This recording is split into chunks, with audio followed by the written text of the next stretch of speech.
IPL திருவிழாவில் முதல் match RCB versus KKR விளாண்டாங்க.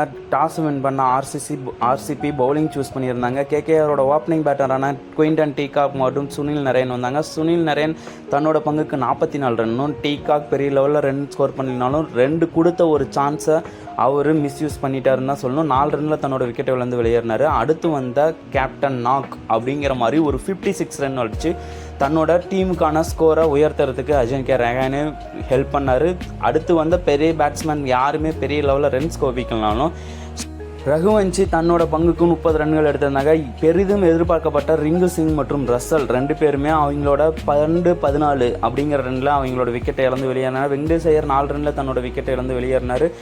ஆர்சிபியோட தரப்பில் பவுலிங் யூனிட்டில் குர்னால் பாண்டியா 3 விக்கெட் எடுத்திருந்தார். 29 ரன்கள் விட்டு கொடுத்து ஓவராலாக கேகேஆரோட ஃபர்ஸ்ட் இன்னிங்ஸ் எப்படி இருந்தது அப்படின்னா, முதல் 10 ஓவர் வாமா மின்னல் அப்படிங்கிற மாதிரியும், அடுத்த 10 ஓவர் வரும் ஆனால் வராது அப்படிங்கிற மாதிரியும் விளாண்டுருந்தாங்க. ஓப்பன் பேரான ஆர்சிபிக்கு சால்ட்டும் கோலியும் ஓப்பன் பண்ணியிருந்தாங்க. 2 பேரும் ஒரு மிகப்பெரிய இன்னிங்ஸ் விளாண்டுருந்தாங்க.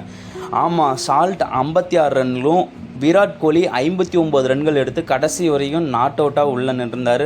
ஆர்சிபியோட பேட்டரான கேப்டன் நாக் அப்படிங்கிற மாதிரி ஒரு 34 ரன்கள் எடுத்து ஆர்சிபியை 16.2 ஓவரில் 177 ரன்கள் எடுத்து வெற்றி பெற்றாங்க. இவங்களோட ஓப்பனிங் வெற்றியே அவங்களுக்கு ஒரு நல்ல கான்ஃபிடென்ட் கொடுத்துருக்கோம். அது மட்டும் இல்லாமல் கேகேஆரோட பவுலிங் யூனிட் கொஞ்சம் சேஞ்ச் பண்ண வேண்டிய சுச்சுவேஷனில் அவங்க இருக்காங்க.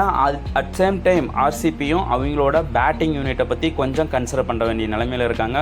எனிவே ஆர்சிபி தன்னோட முதல் மேட்சை வெற்றியுடன் தொடங்கியிருக்காங்க. கேகேஆர் தன்னோட முதல் மேட்சை தோல்வியுடன் தொடங்கியிருக்காங்க. பேக் டு பேக் வீடியோவை வெயிட்